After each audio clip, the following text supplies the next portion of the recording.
Boa tarde, professor. Boa Gostaria tarde.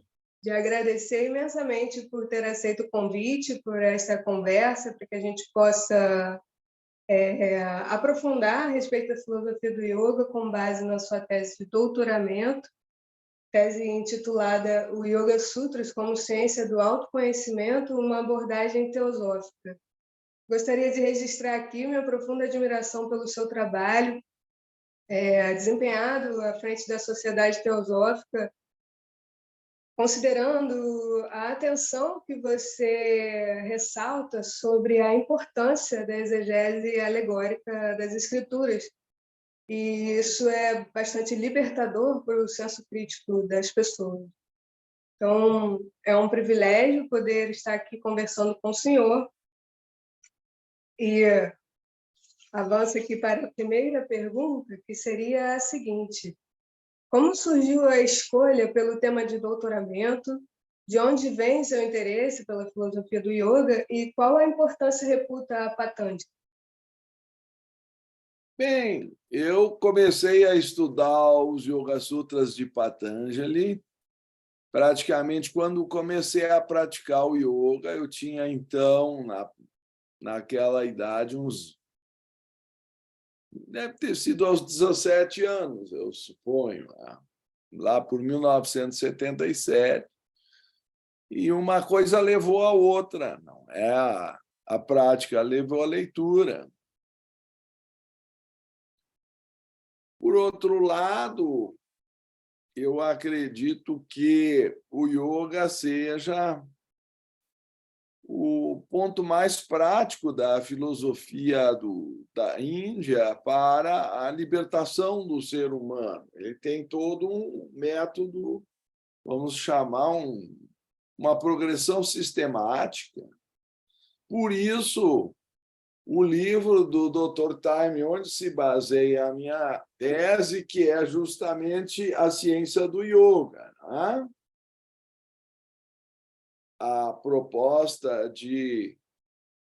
do Dr. Time é justamente de colocar o yoga como uma ciência, e, obviamente, eu suponho, como uma ciência de autoconhecimento, porque justamente é nessa direção que a meditação aponta, e Patanjali pretende que a ignorância seja a causa do mal. Mas é uma ignorância subjetiva quanto ao nosso próprio ser, quanto à fonte da consciência, que dá o sentido da vida. Então, me parece que são questões bem essenciais. Aliás, dificilmente se encontraria uma questão mais essencial do que essa. Então, essas práticas e leituras me levaram à escolha do tema indiretamente, porque eu já praticava e lia há décadas quando decidi fazer o doutorado. Também é verdade que eu procurei uma universidade que tivesse abertura para o yoga, porque um mestrado em filosofia na UNB era mais sobre questões gerais da filosofia, mas dificilmente a filosofia abre espaço para estudos de natureza muito oriental. Então, eu percebi que teria que ser, na ciência da religião, o caminho mais adequado para conseguir desenvolver o tema sobre Yoga Sutra, que era o meu objetivo. E aí eu encontrei um professor indiano, que é o meu orientador, o professor Dilip Lom, que aceitou essa temática. Tu sabes que um doutorado depende muito da relação com o professor orientador, e então, na Universidade Federal do Juiz de Fora, realizou-se, por fim, essa temática que talvez fosse um sonho de toda uma vida, não? Sim. Professor, eu me apercebi nesse momento que eu pulei a fase da apresentação, mas fica tranquilo, porque depois, quando eu for fazer a divulgação do vídeo, eu faço essa união, tá bem? Bem, tá bem. Então, passando para o mérito da questão. O senhor traz em sua tese o paralelo entre Patanjali e as proposições fundamentais da teosofia, especificamente quanto à formulação teórica de uma realidade subjacente primordial que permeia as múltiplas formas materiais. De que modo esta premissa auxilia no entendimento da lei do karma? Bem, a visão teosófica é basicamente resultado de um estudo de religião comparada à filosofia e ciência, pelo menos no que tange ao aspecto de estudo, ou chamado, às vezes, de pensamento teosófico. Então, nesse aspecto, acredito que o karma é um ponto essencial, inclusive em Patanjali. Né? Se pudermos até citar do próprio Yoga Sutra, não sei se está claro para todos que o Yoga Sutra é a escritura fundante ou primeira que deu origem à escola do yoga, enquanto darshana ou escola filosófica clássica da Índia. E existe uma certa discussão quanto à sua antiguidade, do ponto de vista acadêmico, mas, de modo geral, se adota como sendo segundo ou terceiro século antes de Cristo. Alguns botam, talvez, até mais, 6 séculos, etc. Mas, com certeza, é antes de Cristo, então já são mais de 2000 anos. E acho que, para nós, o aspecto prático é o suficiente. Os sutras são 196 na sua totalidade, são linhas. Né? Alguém poderia estranhar um livro ter 196 linhas, pelo menos no mundo moderno, mas antigamente não havia imprensa, não havia muito menos a mídia eletrônica. Né? Então, tudo tinha que ser muito sintético. E o Yoga Sutra foi esculpido, talvez, em sândalo, não sei, em plaquetas de madeira, porque essa era a maneira de gravar, não havia nem sequer a descoberta ainda do papel. Então, é difícil para nós tentarmos nos remontar a um período tão antigo, mas, naquela época, o melhor autor era aquele que conseguia sintetizar para que os leitores, na verdade, os estudantes, os aspirantes à prática do yoga, memorizassem. Então, as pessoas sabiam, o texto era de memória mesmo. Tá? Por isso que, inclusive, o sânscrito tem métrica, é quase como se fosse uma música, e aí é fácil de lembrar sem esquecer as sílabas, tem que ter rima. Tem 1000 regras de eufonia. Então, desses 196 sutras, o do capítulo 2,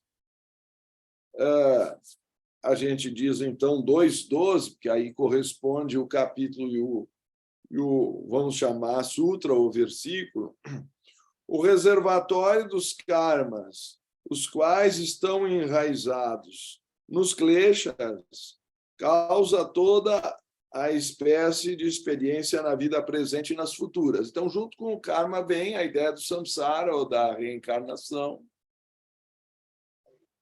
E, nesse caso, aparece outro termo, que são os kleshas, ou aflições da vida, dos quais o primeiro é a ignorância, que, como mencionamos, é considerado por Patanjali a causa do mal. Se a causa do mal for, então, a ignorância, algum tipo de sabedoria será o antídoto. Na verdade, pela experiência direta do êxtase, do samadhi, na meditação, se pretende reverter essa ignorância que, por Patanjali, é definida como uma disfunção cognitiva, não propriamente uma falta de conhecimento, no sentido da alfabetização ou da erudição, mas uma falta de autoconhecimento, conhecimento da essência do ser. E é por isso que, como antes tu perguntavas, esse é o título da nossa tese. O Yoga Sutra como ciência do autoconhecimento, certo? há uma coerência entre o tema, a proposta e o nome. O Sim, sutra seguinte diz, o 2.13, enquanto a raiz estiver ali, a raiz, portanto, é o primeiro klesha, que é a ignorância, chamado em sânscrito avidya, ou ausência de sabedoria ou de conhecimento, precisa amadurecer e resultar em vidas de diferentes classes, duração e experiência, jati, ayur, bogaha. Então, essa ideia de que a raiz é a causadora de todo o processo de vidas, e essa ignorância é que tem que ser vencida para se poder escapar do ciclo de vidas e mortes e conquistar a libertação, que no Yoga Sutra é chamada Kaivalya, ou o sentido dessa palavra quer dizer isolamento das causas da dor, provavelmente, que Valan é isolamento, o Kaivalyan tem um sentido mais metafísico, então, de um estado de separação das causas da dor. O resultado, no 2.14, diz: elas, essas vidas, terão alegria ou tristeza como seu fruto, conforme sua causa seja virtude ou vício. Então, a ideia da causa e efeito, da semeadura e da colheita, aparece também em Gálatas 6:7, no cristianismo. Não vos enganeis, porque de Deus não se zomba, tudo que o homem semear, isso também ele colherá. Eu acho a essência de todo o sentido de teodiceia, de justiça divina, está enraizada na ideia do karma ou seus correlatos de causa e efeito, como acabei de citar o bíblico. sim. Professor, na sua tese você se refere justamente também, quando você fala dessa proposição fundamental da teosofia, a respeito do reconhecimento de uma realidade subjacente que tudo abarca e que origina, né, os fenômenos da vida material. Isto estaria em correspondência com a lei do karma por conta desse efeito de encadeamento, né? Essa grande unidade, né, que conflui mutuamente. Aí o senhor fez referência aos kleshas, então eu passo para a terceira pergunta. Qual a importância da desidentificação para o fortalecimento da consciência e consequente entendimento, observação dos vasanas e samskaras? E aí eu ressaltaria aqui também uma observação. Gostaria de escutar a sua opinião quando o senhor citou o Sutra de Patanjali, que fala sobre as alegrias ou tristezas, conforme virtudes e vícios. Eu creio também que o entendimento do karma pela via dos samskaras, ele é bastante assim adequado, né, por conta talvez assim daquele conceito aí. O meu entendimento passa pela interpretação dos Prakriti-layas, né, ou esses corpos mais sutis, em atuação numa dimensão de Prakriti mais sutil, né? E que, de certa maneira, eu creio que quando a gente analisa os vícios desse ponto de vista, e a gente compreende a questão dos sanskaras, né, as impressões em Chitta, me parece, aí é uma percepção pessoal, mais fácil a evitação desse mal. Não só com base num esteio assim, ético, né, numa norma do fazer e não fazer, mas sob o aspecto desta compreensão dos coxas mais sutis, passa por aí, né? Então, assim, a pergunta 3 seria isso, né? A importância da desidentificação e consequente entendimento, observação dos vasanas e samskaras. A questão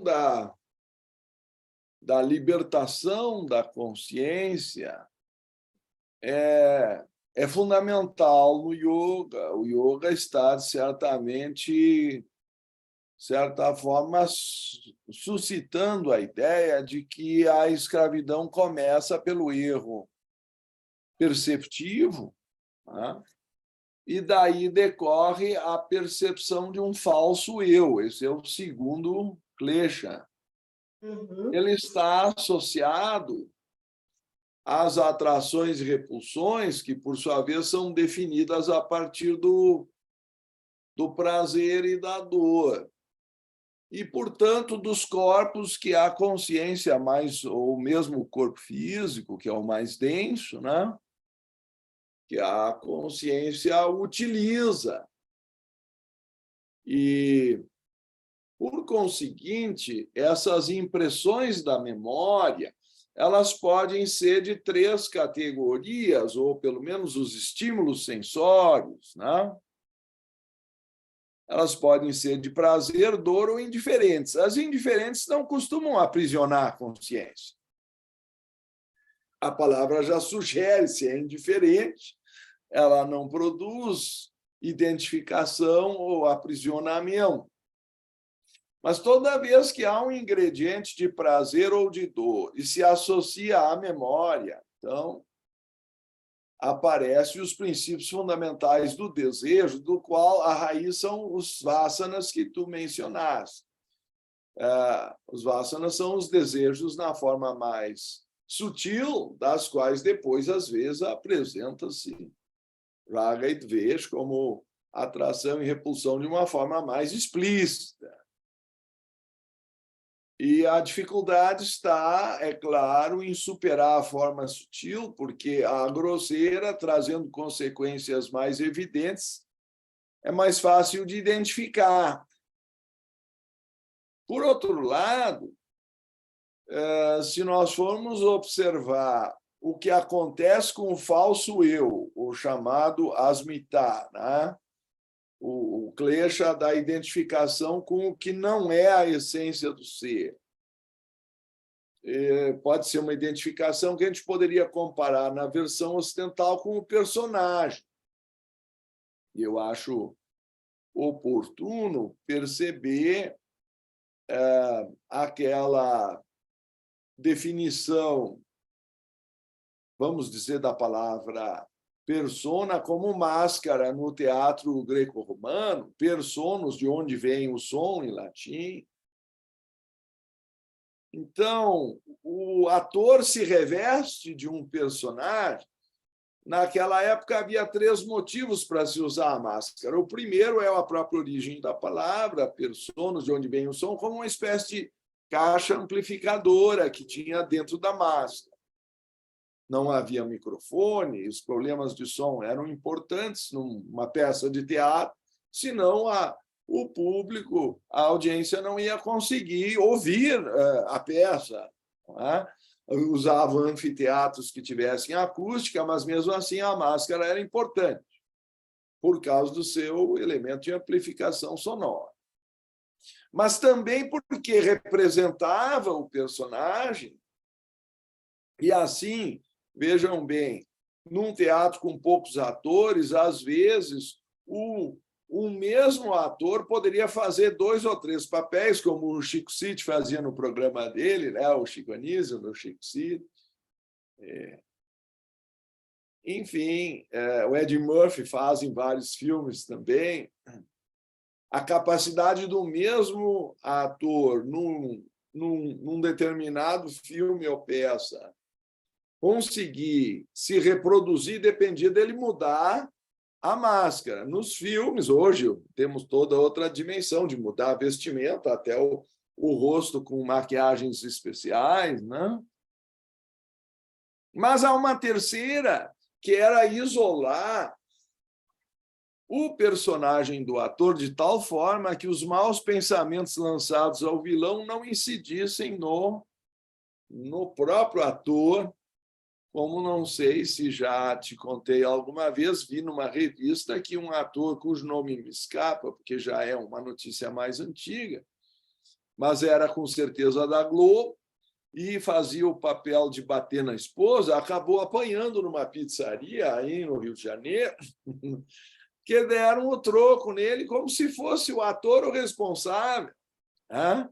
Quando, na verdade, é que ele está profissionalmente executando um personagem dentro de um contexto do enredo da novela.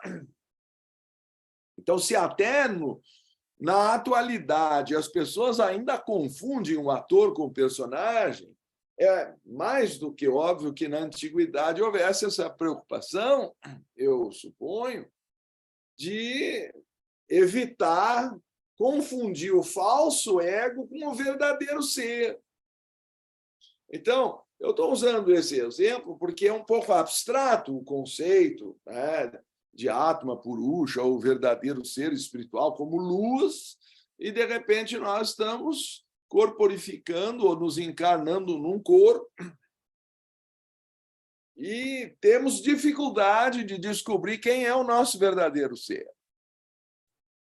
E como essa identificação com o corpo é predominante na maioria dos seres humanos, aquilo que agrada ao corpo parece agradar ao espírito, aquilo que desagrada ao corpo, não é? A dor parece desagradar ao espírito, mas, na verdade, o corpo vai morrer e supõe-se que o espírito continua, senão a definição de espírito não faria sentido.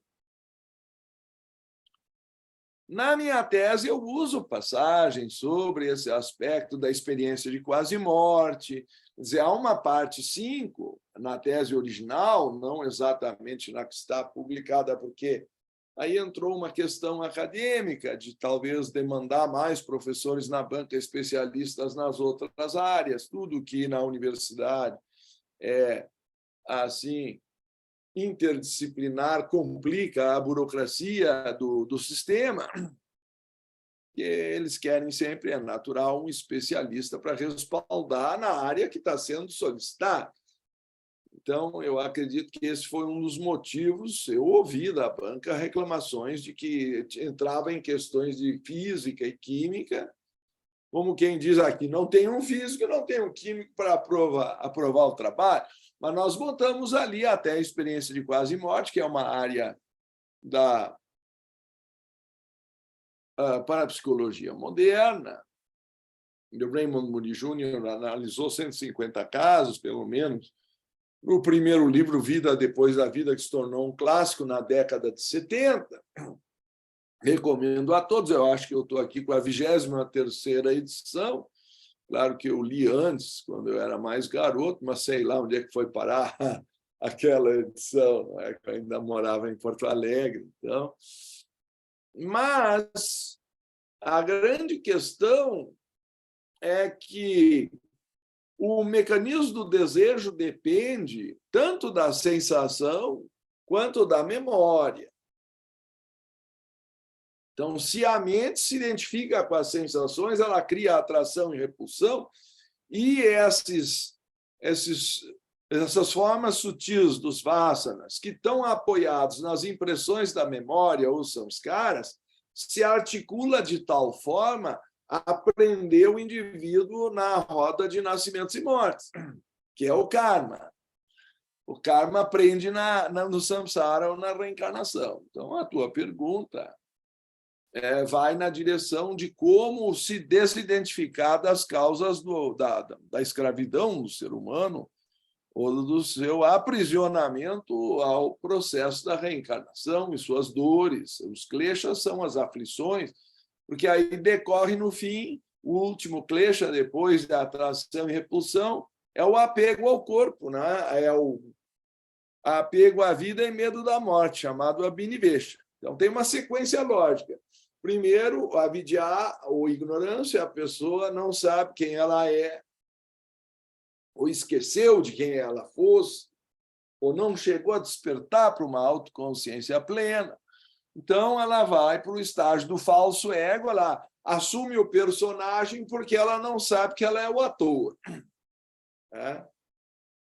A partir daí, ela se identifica com o corpo, a vestimenta ou o papel que o ator está ocupando, E aí as atrações e repulsões tomam parte, a gente costuma se autoafirmar a partir das suas preferências chamadas pessoais, essa é a persona, a tal ponto que tem gente que acha que se eliminar essas preferências desaparece o eu, né?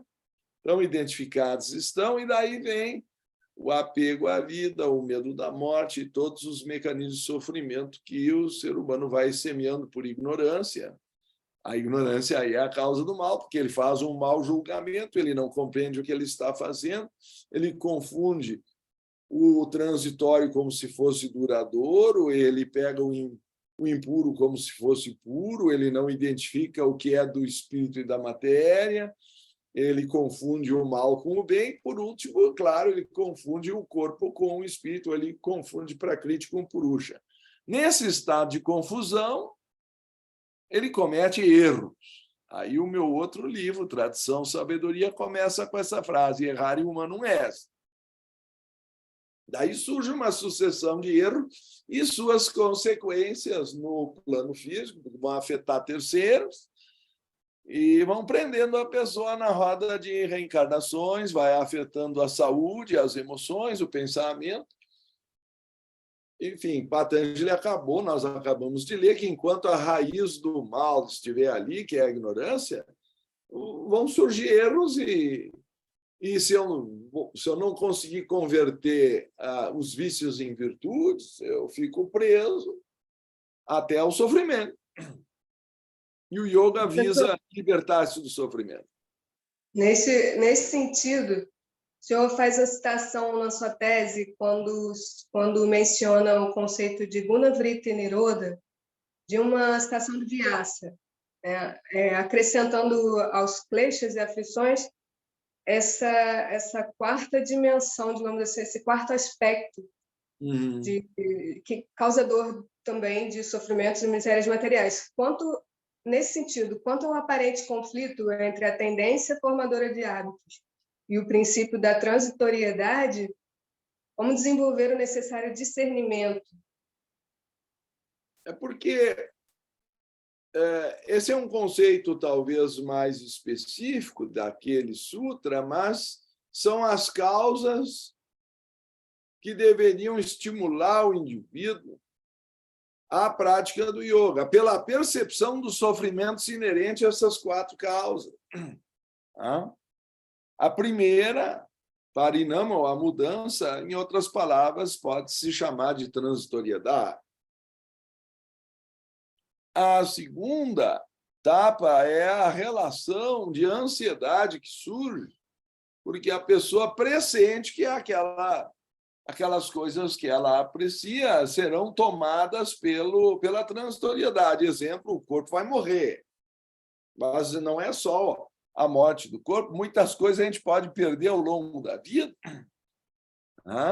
se a consciência está com elas identificada. Aí o curso da mudança faz parte da natureza, quer dizer, parinama, a gente envelhece, enfim, as coisas que fazia na juventude depois não consegue fazer mais. Então, não é só a morte o problema. Mas, com certeza, a morte é onde o problema fica mais evidente na sua natureza intransponível. Aquele corpo cessou de ter movimento, consciência.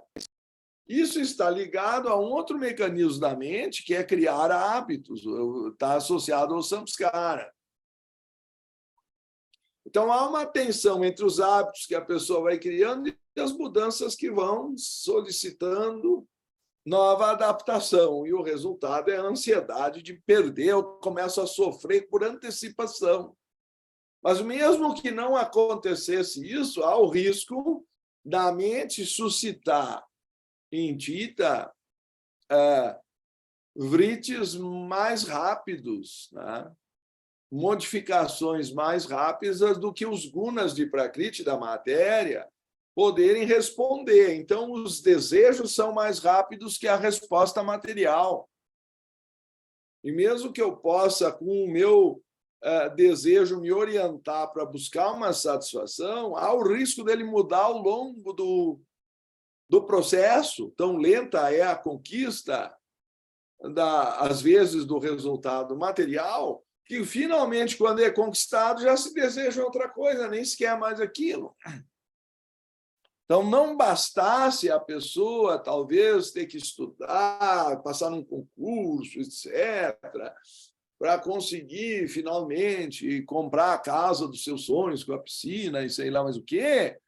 E, de repente, quando ela chega lá, ela está velha e nem tem mais ânimo para nadar, já está numa cadeira de roda. Quer dizer, quando a coisa é conquistada, quando ela vem, não há garantia de que a pessoa esteja em condição de usufruir. Ou o que é mais comum no ser humano, dada a instabilidade mental inerente aos vrites da mente. E é isso que eu acho que Gunnar Vritt-Viroda incentiva ou enfatiza para a nossa observação, o próprio desejo pode ter mudado de direção. Porque, senão, acho que os casamentos seriam eternos. Mas as pessoas chegam a declarar que se desiludem, e eu já ouvi falar até de enjoar disso ou daquilo, se não até de uma pessoa. Então, o desejo mudou, foi para outra direção. Isso é Gunnar Vritt-Viroda, a insatisfação inerente às mudanças do desejo perante o tempo que leva para o desejo ser satisfeito, ou as causas materiais para se conquistar a satisfação do desejo. Então, é inerente, segundo Patanjali, o sofrimento na vida, porque mesmo que se conquiste o que se queria, talvez não se queira mais. Como que eu posso garantir que uma pessoa continue feliz se o desejo dela está mudando? E o exemplo que eu costumo dar, lembrando da minha infância, quando eu ganhei, se eu não me engano, eu tinha 8 ou 9 anos de idade, a primeira bola de futebol, número 5 de couro. Isso para um garoto brasileiro, né? Futebol, toda a história do esporte na infância, os ídolos, o Pelé, todo aquele conteúdo arquetípico do futebol na cultura brasileira. Então, era o sonho ter aquela bola. E existe uma foto, o Ricardinho segurando a bola de futebol, a primeira oficial, número 5, de couro, satisfazendo um sonho infantil. Então, ele é um sorriso só. Agora, a gente clica, né? Tem a fotografia. Muito bem, é um momento muito bom. Mas, hoje, o Ricardo poderia comprar várias bolas de futebol, encher aqui a sala até o teto, mas não produziria a felicidade que uma bola produziu lá por 1968, 69, não me lembro bem. Ou seja, hoje seria um estorvo se eu enchesse essa sala aqui, eu não vou conseguir nem me deslocar, vou acabar tropeçando em cima de alguma bola. Os velhinhos se quebram todos quando caem no chão. Então, a perspectiva é completamente diferente. Mesmo jogar futebol já não é uma meta. Talvez assistir os outros na TV, não sei, mas a pretensão de entrar em campo e disputar uma bola já arrebenta os meniscos na arrancada. Então, não tem musculatura, os tendões, tudo mudou. E é difícil explicar isso para um jovem, não é? Porque o jovem está tão identificado com o corpo que os prazeres corporais dele, sejam os mais óbvios, como a alimentação, a sexualidade e tal, sejam os esportes, as atividades, a dança, o futebol, cada um terá, talvez, suas predileções.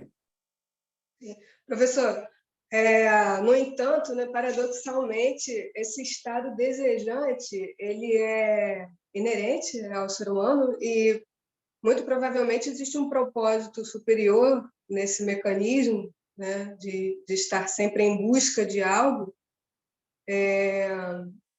no sentido de uma constante construção, evolução. E esse aspecto de Gunavritti Niroda ressalta a importância do autoconhecimento, para que a gente possa, ao longo da vida, ter mais consciência a respeito dos nossos desejos, né? E nesse sentido, o senhor defende a tese de que o Yoga Sutras ele propõe um método para o autoconhecimento através do Samadhi. O senhor poderia nos falar, então, mais um pouquinho sobre o Samadhi e a diferença entre o Samadhi com semente e o sem semente? Sim, eu só talvez devesse dizer que, ainda que o ser humano comum esteja envolvido no desejo, a palavra inerente pode ser um pouco perigosa. Porque se o desejo for inerente à consciência, não há caminho para a libertação.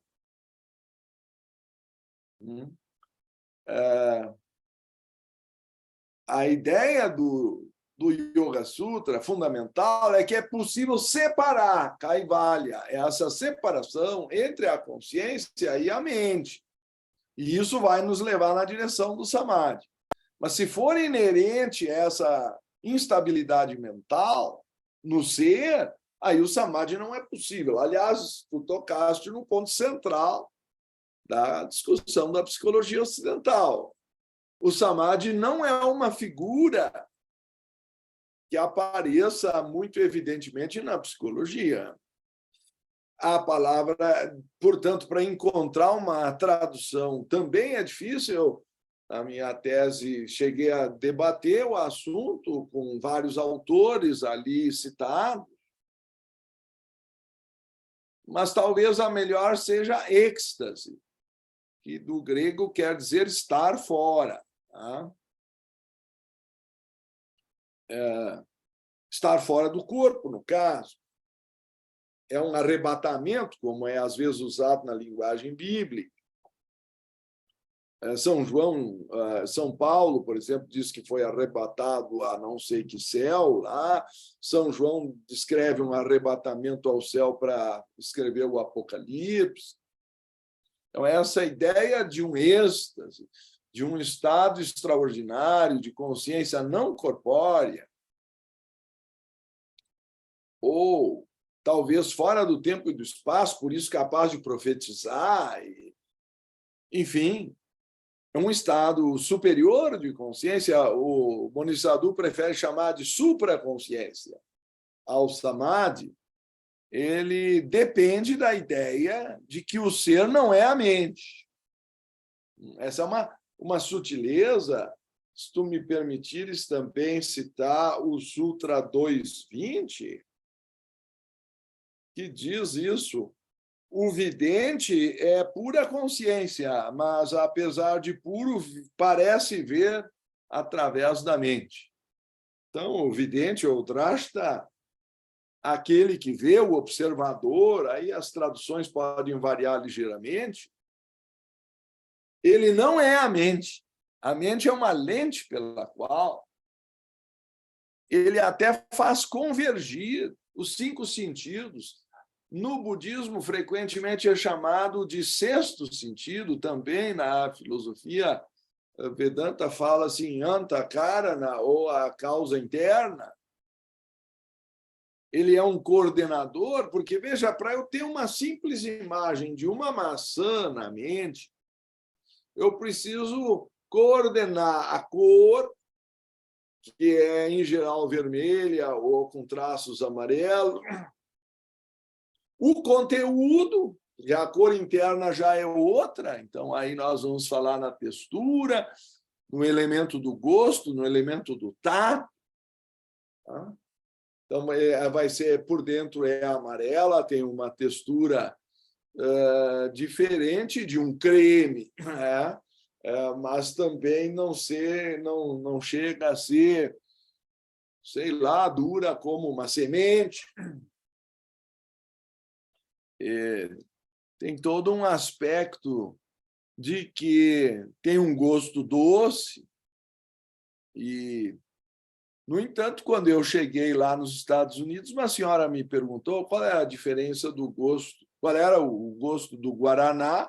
Digo, minha senhora, difícil explicar um gosto. O samadhi sugere uma experiência direta, não adianta eu querer descrever o samadhi. Então, aí a mente está criando o objeto dentro de si. Eu quero dizer, dentro da própria mente. Então, ela compõe a cor, a forma, pela visão, com o gosto, evidentemente, pela gustação, com talvez o cheiro que ela vai sentir, né, pela olfação, o barulho, quando a gente dá aquela primeira mordida que estala, né?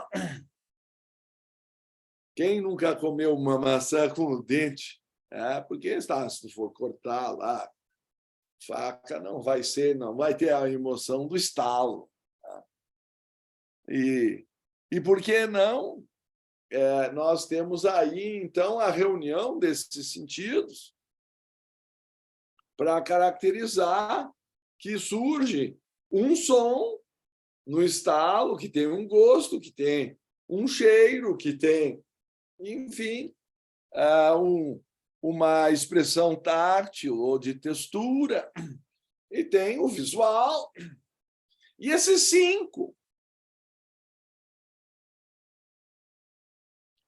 dentro da mente, criam o conceito de maçã. E se eu descrever muito tempo isso e a pessoa, de repente, não almoçou direito ou não teve sobremesa, eu começo a dar detalhes da maçã, a pessoa começa a salivar. Daqui a pouco, já no intervalo, já pede para ir comer uma maçã. A televisão sabe fazer isso, gerar necessidades artificiais, estimular. Daqui a pouco a pessoa vai no supermercado, já me disseram que não pode ir no supermercado com fome, senão já compra o dobro. Melhor fazer a refeição em casa antes e depois ir para o supermercado. Porque, senão, com fome, ele nem se dá conta que ele vai comprar mais. Enfim, ou vai comprar uma coisa que apareceu ontem na televisão e tem uma memória subliminar. Então, ele é governado pelo desejo. E aí, o desejo produz distração na mente. É o que se chama vikshepa, a projeção do objeto. O objeto é interiorizado pela memória e pela forma que nós acabamos de ver, o Antakara, na mente, construindo os objetos dentro de si, mas logo depois ele é exteriorizado, certo? Então, o problema todo é conseguir voltar para a lâmpada que projetou o fio, que está além da película, da sucessão de imagens. Certo, Isso professor. É o objetivo. Isso é o samadhi. Se eu conseguir fazer sem semente, é porque eu estou além das projeções de imagens. Se eu consigo uma concentração numa imagem específica, aquele samadhi é mais limitado. Mas é uma concentração plena naquele objeto. Certo. O Patanjali fala sobre o estado niroda da mente e sobre também, depois no capítulo 4, ele fala sobre a continuidade sucessiva do mundo dos fenômenos e a descontinuidade do tempo que intervém nesses... que subjaz, né? E que é possível atingir com esse estado niroda da mente. Mas já no capítulo 4, ele utiliza já um outro termo para se referir a esse estado de transformação mental, praticado, acionado na prática. Professor, para avançar para outra pergunta, mas antes esclarecendo também, quando eu me refiro a estado desejante, imanente ao ser humano, eu gostaria, na verdade, de ter dito o devir, né? Esse conceito de devir. A próxima pergunta é a seguinte: qual a analogia é possível fazer entre a consciência crística e a Kundalini? Bom, não sei, porque são escolas diferentes. Se tu for fazer uma pergunta dessas na universidade, vão te dizer que é anacronismo, que é... No meio acadêmico, eles se recusam, em geral, a fazer essas comparações. No meio teosófico, onde a gente estuda religiões comparadas, a gente poderia pretender afirmar que o estado búdico e o estado crístico são semelhantes como uma percepção da unidade, mas eles são do estado mais da consciência, enquanto que Kundalini se refere a um estado de energia. Na verdade, é mais do reino de Prakriti, é mais do reino da matéria. A associação pode surgir que se essa energia despertar, ela abre caminhos para uma percepção psíquica mais ampla e talvez para libertar a consciência de alguns veículos onde ela se sinta aprisionada, de modo que, por exemplo, o Sananda Samadhi, que é um estado de consciência relativo a essa consciência búdica, crística, ou do Ananda Mayakosh, que é, no Vedanta, classificado como o veículo da bem-aventurança, pelo menos o Dr. Taimni estabelece essa correlação na página 42 do seu livro, né? Que, volto a dizer, nem todos, mas aqui ele tem um diagrama muito estimulante, aqui é difícil de mostrar, né? Muito estimulante para cada estado de consciência corresponder a um veículo da consciência, ou um dos corpos sutis, ou outra dimensão, como preferem, que aí eu saio da tridimensionalidade corporal, de espaço-tempo, e vou entrando em outras dimensões. A quarta, a quinta, a sexta, o astral, o mental, correspondem aos lokas. Na minha tese, eu pretendo sustentar a correspondência com os mundos, ou lokas, não é? O Bu-loka é o físico, o Bhuvar-loka seria o astral, o emocional, o Swar-loka seria o celestial, o mental, e ainda teríamos 7, né? O Mahar-loka seria o búdico da tua pergunta, ou o crístico. É onde se tem uma percepção de unidade. Daí, por decorrência, um amor universal e uma sensação, se eu posso chamar assim, de bem-aventurança. Não existe solidão no Mahaloka, que causa tanto sofrimento no mundo físico, que nós estamos separados pelos corpos em escaninhos de carne aí que se isolam, não é? Mas no Mahaloka, que é um mundo de luz, a interpenetração de todos os seres é a percepção da unidade da vida. Então, ali não existe solidão.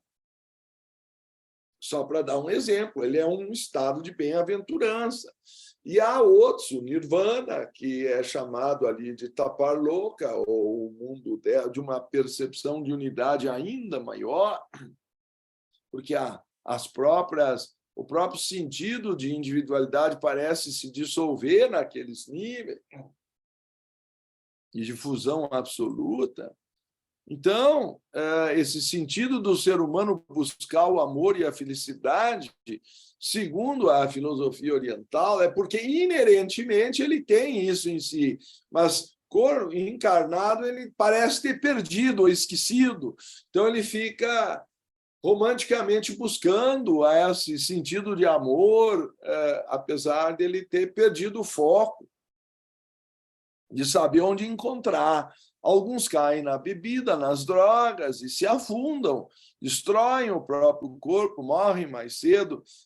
É quase um suicídio gradual, porque talvez busquem a coisa certa, mas no lugar errado, e às custas da saúde do próprio corpo. Estão querendo buscar no mundo das sensações algo que está além da corporeidade. Então, o Dr. Geoffrey Hodgson costumava dizer que o problema da droga é como se fosse um yoga mal conduzido, é um ser que está buscando a unidade da vida, mas por uma via química que, sendo material, estará presa à temporalidade, à espacialidade, e só poderá dar resultados temporários.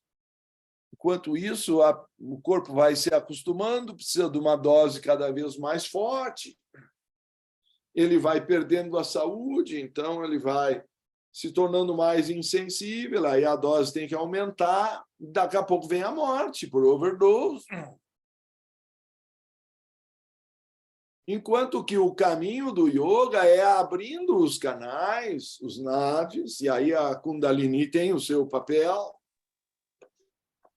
para ir libertando a consciência dessas formas mais materiais, desde os chakras até são os centros de consciência que ligam a consciência aos plexos nervosos, e tudo está ali nos chakras como centro de força etérico interligado, mas é mais sutil do que o corpo denso.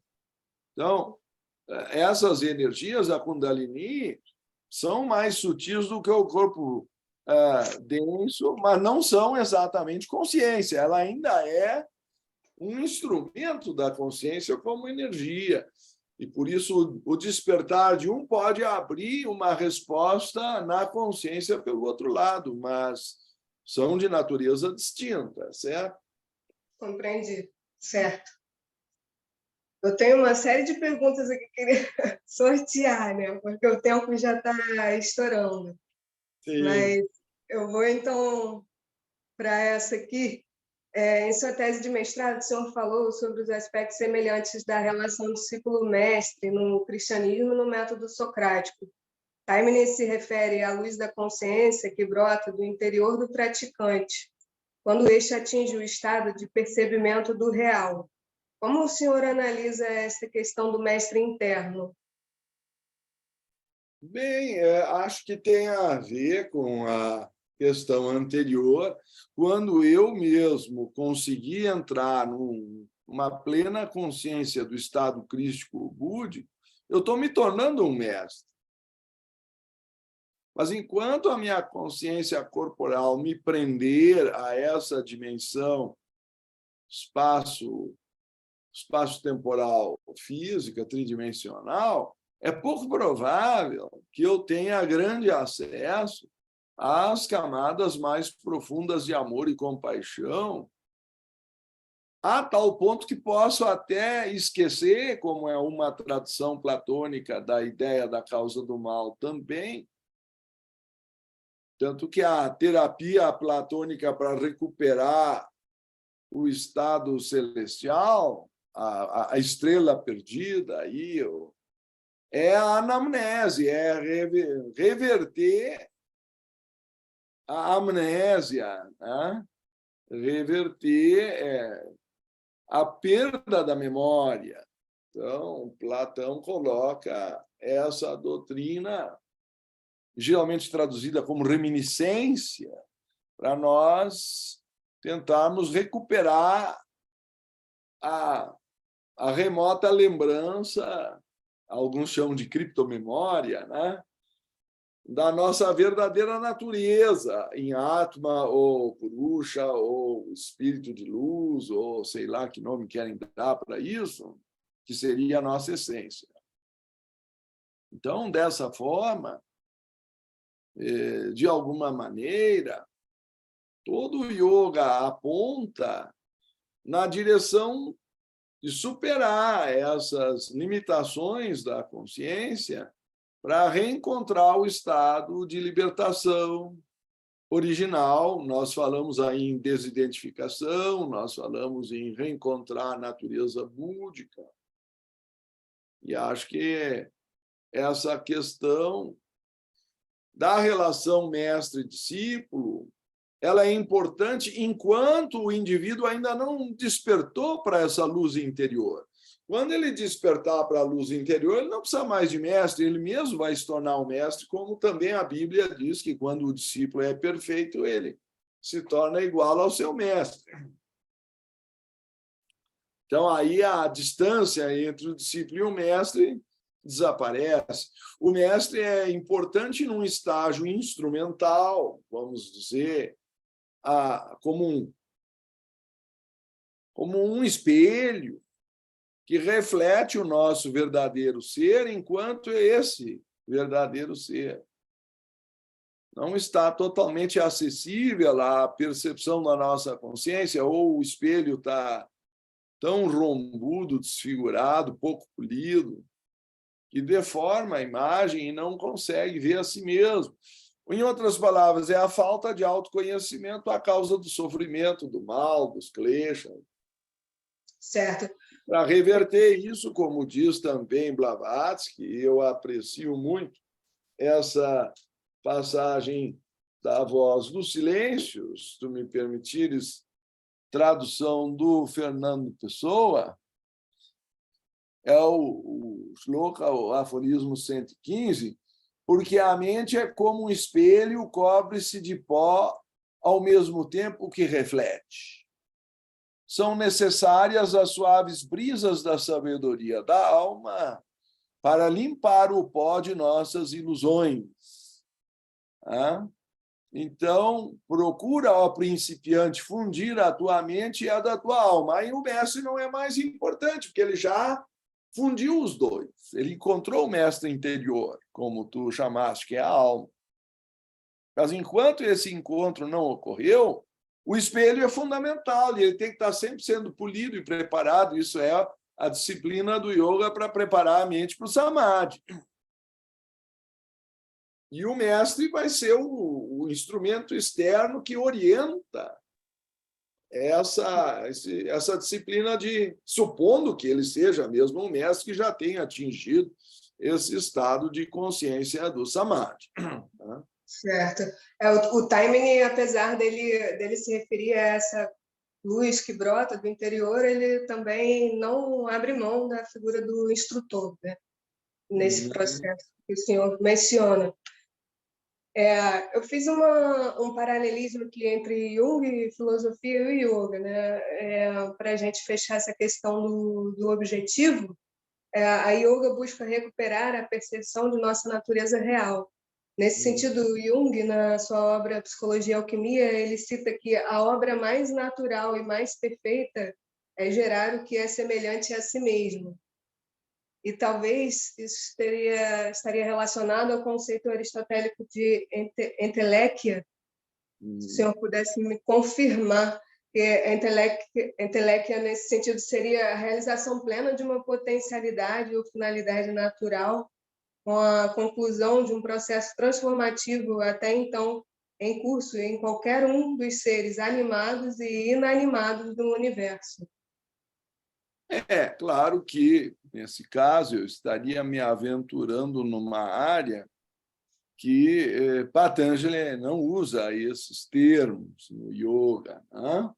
Mas, se nós quisermos buscar por comparação ou semelhança, poderíamos, então, citar até Plotino, que dizia que antes que o olho pudesse ver o sol, ele teria que se transformar numa forma redonda, ele teria que ficar redondo.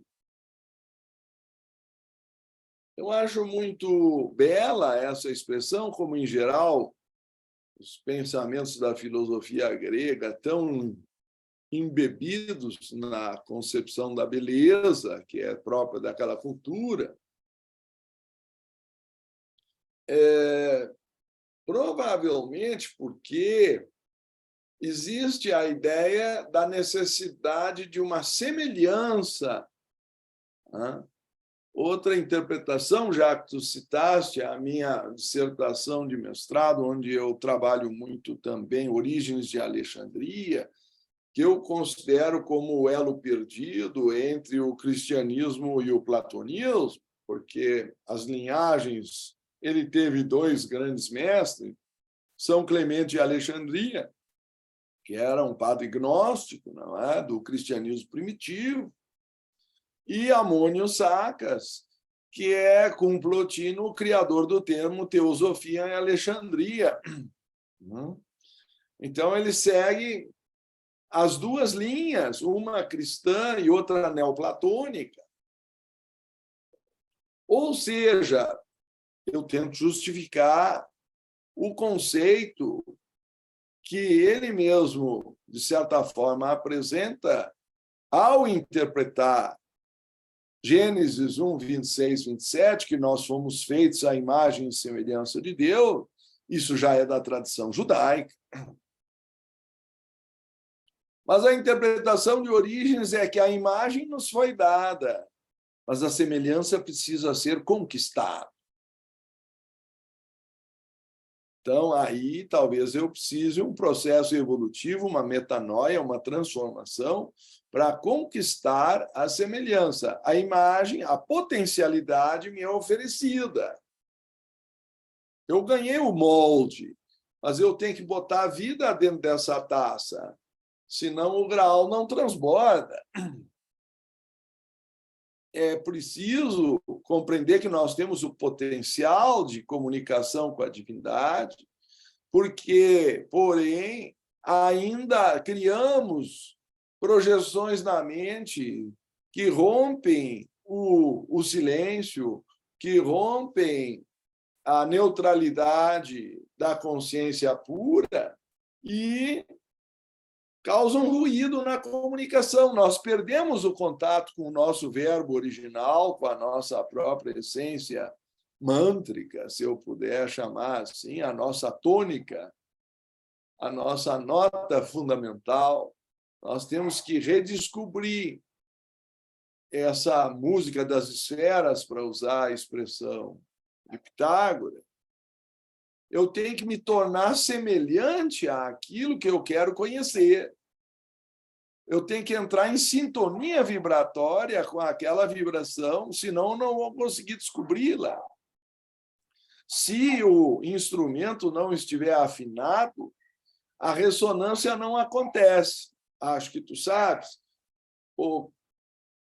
Enfim, que dois violões, por hipótese, bem afinados e estando relativamente próximos, possibilitam o fenômeno da ressonância. Eu vou tangir uma corda num deles e a correspondente àquela nota no outro vai entrar em vibração por ressonância sem que eu tenha tangido o outro, ou sequer tocado o outro violão.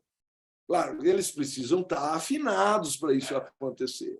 Mas, por isso, quando eu me aproximo do mestre, ele produz por ressonância, ele tende a produzir um despertar espiritual em mim. Ele vai, em princípio, acordar o que há de melhor em mim, desde que eu já esteja pronto, razoavelmente afinado. Se eu não estiver afinado, o efeito pode ser reverso. E aí pode acordar o que há de ruim em mim. Por quê? Porque o adubo, se lançado no jardim sem um preparo prévio, pode despertar mais ervas daninhas do que as flores que eu quero que cresçam. Isso, para a mente ocidental, é um conceito difícil, que é necessário uma preparação e até um período probatório antes do mestre poder aceitar o discípulo. O problema de orgulho ou de soberba de achar que já está pronto, ou talvez até de imediatismo que não passar pelo lento processo de preparação. Mas o yoga tem um yoga preliminar, o Kriya Yoga, para ser repetido até o samadhi. Então, não é pouca coisa. Ainda que nem todos compreendam que o samadhi ou êxtase tem pelo menos 9 graus de profundidade ou estágios, como eu sustento na minha tese. Eu lembro que tu leste essa parte, tem até lá um diagrama, e nós estamos agora lançando em forma de livro, neste mês ou no próximo, com certeza. Gratidão, professor, imensa. Sem dúvida, essa publicação vai nos servir como uma nova doutrina do Yoga Sutras, né, para todos do ramo da área da yoga e também quem não for da área da yoga. Então, uma nova doutrina surgindo aí para que a gente possa compreender melhor essa sabedoria milenar do Yoga Sutras de Patanjali. Gratidão Gostaria até de poder explorar depois com relação à astrologia, né, esses temas, que seria maravilhoso. Isso é um tema mais bem... Começa tudo de novo, é muito amplo. Sim. Tudo está interligado, já diria até o próprio Pitágoras na música das esferas, né? Que são os corpos celestes. Mas eu acho que aí vai ter que ficar para uma segunda ocasião. Tá certo. Gratidão, Eu professor. que agradeço a oportunidade. Namastê, Harion Tatsat. Prazer estar contigo. Namastê.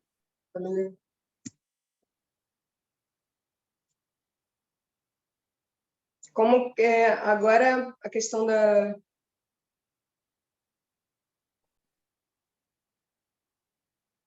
Gostaria de apresentar o Dr. Ricardo Lindemann, seu histórico, doutor em Ciência da Religião, com a tese de doutoramento em Filosofia do Yoga pela UFJF, mestre em Filosofia do Yoga pela UNB, engenheiro civil, presidente do Sindicato dos Astrólogos de Brasília, membro fundador do SINARGE, foi professor do curso de Astrologia para pesquisadores da UNB, foi professor da Escola Emma Macheville entre 77 e 81, foi membro do Conselho Mundial da Sociedade Teosófica Internacional, ex-presidente nacional da Sociedade Teosófica entre 99 e 2008, autor de A Ciência da Astrologia, as Escolas de Mistério, coautor de A Tradição Sabedoria e tradutor do Bhagavad Gita.